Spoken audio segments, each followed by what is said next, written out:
Good morning, my dear students, and welcome to today's class. Dear students, I hope that all of you are fit and fine in your homes and you all are taking care of yourself. And dear students, these days it is very important to get vaccinated. So please encourage the people around you to get vaccinated if they haven't already got vaccinated.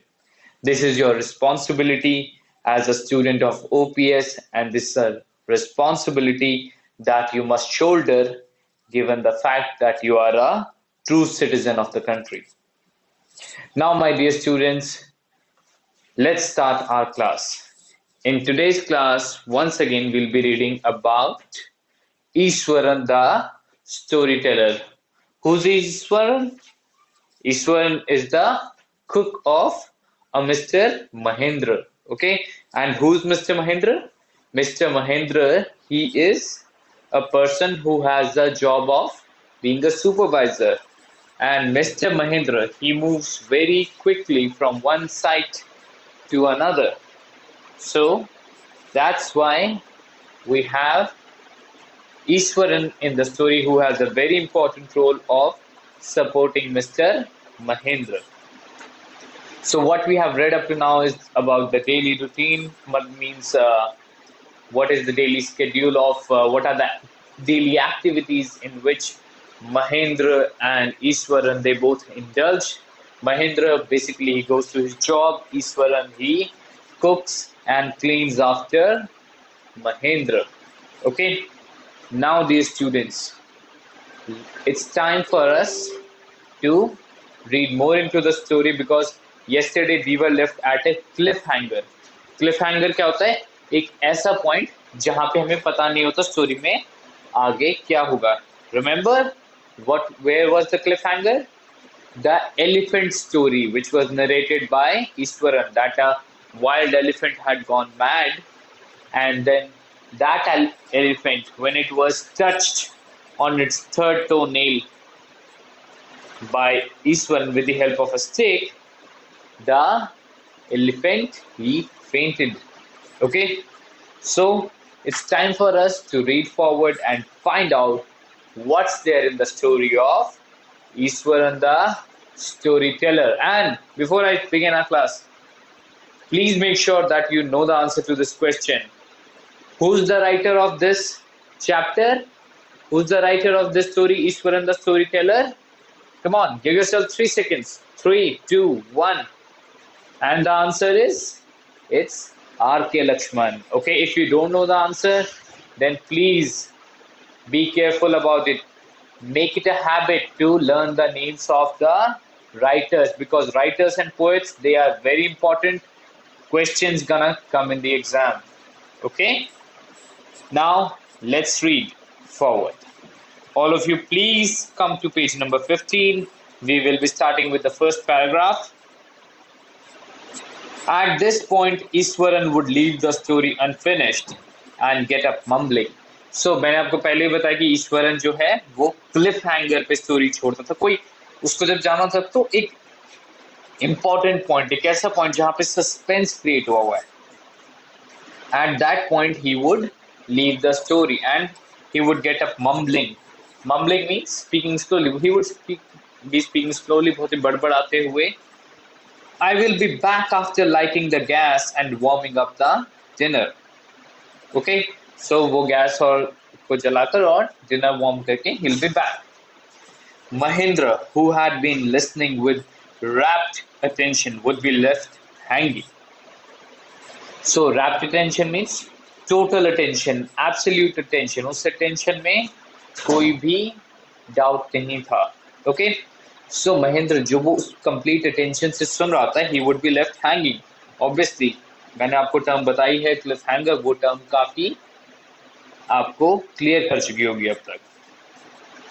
When he returned, Iswaran would not pick up the thread of the story right away. So again, अब ईश्वरन जो है, see, ये इसकी story telling skills है. That Eswaran he would not pick up the thread of the story. जो story वो छोड़ के गया था, thread of the story means जो स्टोरी वो छोड़ के गया था वो उसको पिकअप नहीं करेगा इमीडिएटली. ओके, अभी वो और सस्पेंस क्रिएट करेगा. Mahendra would have to remind him that the conclusion was pending. So Mahendra ने अब उसे क्या रिमाइंड किया कि जो स्टोरी तुम उसे जो स्टोरी ईश्वरन सुना रहा था महेंद्र को, उसका कंक्लूजन, उसका जो फाइनल एंडिंग है वो अभी रहती है. Okay, so at this point of time Mahendra wants to know the ending. तो as a story teller Ishwaran देखो कितना इंपॉर्टेंट फील कर रहा है इस वक्त, है ना, किससे पूछा जा रहा है. सो this is his personality. Well, a veterinary doctor was summoned to revive the animal. So फिर क्या हुआ कि जब उसने उसको स्टिक से टच किया उसके बाद वो फेंट हो गया एलिफेंट. तो फिर उसके बाद what is the conclusion of this story, that a veterinary doctor, जो एनिमल्स का डॉक्टर होते हैं, उसे बुलाया गया. Okay, was summoned means was called, he was asked to come. Okay, when someone is asked to come, it means summoned. Okay, so doctor was asked to come to revive the animal, उस animal को, उस wild elephant को जगाने के लिए. Iswaran would shrug casually. 2 days later, it was led away by its mahout to the jungle. So Ishwaran, he would shrug casually. Shrug क्या होता है, शोल्डर का ऐसे झटका देना होता है. ओके, जर्क आता है ना शोल्डर, तो ऐसे उसे shrug कहते हैं. Okay, shrug mean is a basically a gesture of shoulders. Okay, so Ishwaran बहुत ही casually उसने कहा कि that 2 days later it was again taken back to the jungle by whom? The mahout. Okay, who was the mahout of that wild elephant? Well, how did you manage to do it, Iswaran? How did you bring down the beast?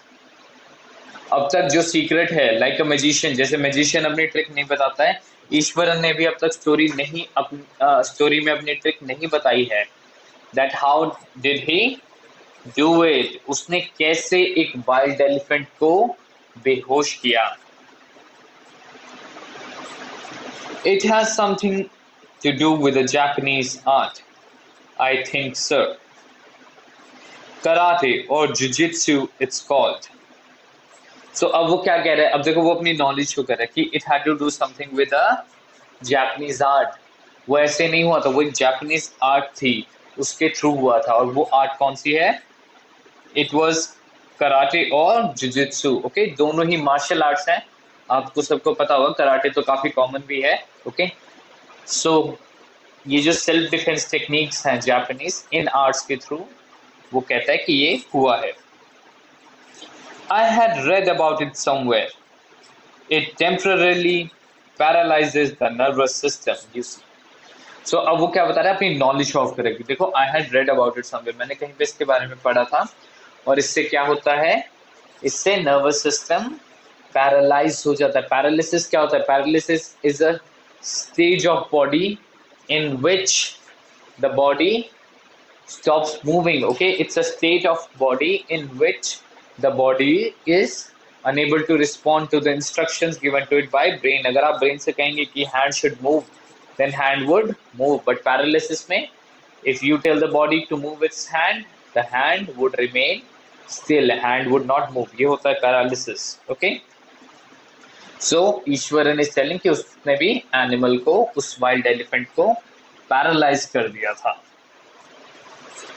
Not a day passed without Iswaran recounting some story packed with adventure, horror and suspense. So Iswaran उसे हर रोज anecdotes सुनाता था. क्या सुनाता था? Anecdotes, जो एक story होती है किसी पर्सन के बारे में. याद कर, ये टर्म सबको क्लियर होनी चाहिए, ये टर्म ध्यान से याद करनी है आपको. ओके, सो हर रोज वो से कोई एडवेंचर, हॉरर, सस्पेंस की स्टोरी सुनाता. Whether the story was credible or not, Mahendra enjoyed listening to it because of the inimitable way in which it was told. So first question, obviously आप भी के सबके mind में भी question होगा, whether the story was credible or not. Credible क्या होता है? जिसकी सच होने की कोई गारंटी होती है या नहीं. ओके, जिस पे आप विश्वास कर सकते हैं, जिस चीज पे आप विश्वास कर सकते हैं, दैट इज क्रेडिबल, जिस चीज पे आप ट्रस्ट कर सकते हैं दैट इज क्रेडिबल. सो अब obviously as per my judgment Eswaran story was not at all credible. वो कोई होता है ना कि some people have a habit of bragging and lying, so वो उस तरह का था. बट ईश्वरन का कैरेक्टर जो है he is a story teller, तो वो स्टोरी सुनाता था. Okay, so Mahendra would listen to these stories because of the inimitable way in which they were told. So inimitable क्या होता है? That can't be defined. Inimitable क्या होता है? That can't be defined. वो जिस तरीके से वो सुनाता था वो उस ऐसा तरीका होता था जिसे कोई बता ही नहीं सकता. ओके, एक्सप्रेस ही नहीं कर सकता. ठीक है, सो वो ऐसे स्टाइल से ऐसे तरीके से स्टोरी सुनाता था. Iswaran seemed to more than make up for the absence of a TV in Mahendra's living quarters. So, Iswaran जो था used to make up for the absence of a TV. अब TV नहीं था. TV obviously is a source of entertainment. But Mahendra को के पास TV नहीं था, उसके लिविंग क्वार्टर्स में टीवी नहीं था. सो जो ये स्टोरीज थी वो क्या करती थी? एंटरटेन करती थी. Okay, they used to entertain Mahendra. One morning, when Mahendra was having breakfast, Iswaran asked, "Can I make something special for dinner tonight, sir?" So, a simple request. He's just asking for permission to make something special for tonight. Tonight means आज की रात. Okay, it's a very basic term. Please increase your vocabulary, increase your reading. If you don't know even the meaning of tonight, okay, you can always learn. So dear students, always try to learn something new. Okay, after all today is an auspicious day. तो वो ईश्वरन जो है महेंद्र को justification दे रहा है that today is an auspicious day. Auspicious means आज का दिन बहुत ही शुभ है. Today is a very good day, as you know, in terms of omen. कुछ लोग मानते हैं कि कोई कुछ दिन स्पेशल होते हैं, कुछ अच्छे होते हैं. So Ishwaran is one of those people and he's saying that today is an auspicious day.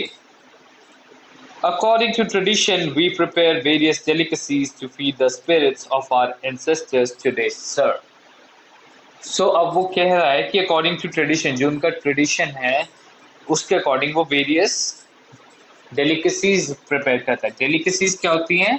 Dishes. वो बहुत सारी डिशेस प्रिपेयर करता है. किन के लिए? To feed the spirits of our ancestors. Ancestors क्या होते हैं? जो हमारे से लाइन में पहले आए होते हैं, हमारे जो पूर्वज होते हैं. ओके, जो फैमिली लाइन में हमसे पहले आए होते हैं, जो हमारे पूर्वज होते हैं, उन्हें एंसेस्टर्स कहते हैं. ओके, इसके जैसा ही एक और वर्ड है कि जो पूर्वज होते हैं वो हो गए एंसेस्टर्स. वंशज क्या होते हैं? जो हमारे नेक्स्ट जो लाइन में आएंगे हम उन्हें क्या कहते हैं? Come on, think about it. The answer for this is kin. थोड़ा सा आई नो, थोड़ा सा शायद किसी को पता. It's SCION. काइन बोलते हैं. ओके, सो जो वंशज होते हैं उनके लिए इंग्लिश वर्ड जो है वो है स्काइन. पूर्वजों के लिए एंसेस्टर है और वंशज के लिए स्काइन है. Okay, it's a very important word, you all must know it. That night Mahendra enjoyed the most delicious dinner and complimented Ishwaran on his culinary skills. So obviously बहुत सारी जब टेस्टी डिशेस बनाएगा, डेलिकेसीज का meaning क्या होता है? Tasty dishes. सो जब tasty dishes बनाई ईश्वरन ने तो महेंद्र को खाना खा के बहुत अच्छा लगा, right? And he complimented. Compliment करना मीन्स उसने तारीफ करी, उसने प्रेज करे ईश्वरन के culinary skills. culinary means cooking related. culinary means cooking related. अब कुकिंग में बहुत सारे स्किल्स होते हैं, चॉपिंग, कटिंग, फ्राइंग, बेकिंग. जितने भी स्किल्स थे उनको सबको मिला के एक हम टर्म बोलते हैं culinary skills या कुकिंग स्किल्स. तो वो सभी स्किल्स की उसने बहुत प्रेज किया. Okay, he seemed very pleased but unexpectedly launched into a most garish account involving the supernatural. So Ishwar he seemed very pleased, बहुत ही खुश लगा, वो बहुत ही हैप्पी लगा कि उसे कॉम्प्लीमेंट्स मिले जो, बट सडनली उसने एक गैरिश, गैरिश क्या होता है, वाइब्रेंट, वाइब्रेंट मीन्स जिसकी बहुत सारी शेड्स होती हैं। अब यहाँ पे कौन सी शेड्स, यहाँ पे कलर की शेड्स की हम बात नहीं कर रहे हैं, यहाँ पे हम इमोशनल शेड्स की बात कर रहे हैं, सस्पेंस, एंगर, फियर। ओके, तो उसने एक ऐसा किस्सा सुनाना स्टार्ट किया जिसमें बहुत सारे इमोशंस थे। Okay, involving the supernatural. What is supernatural?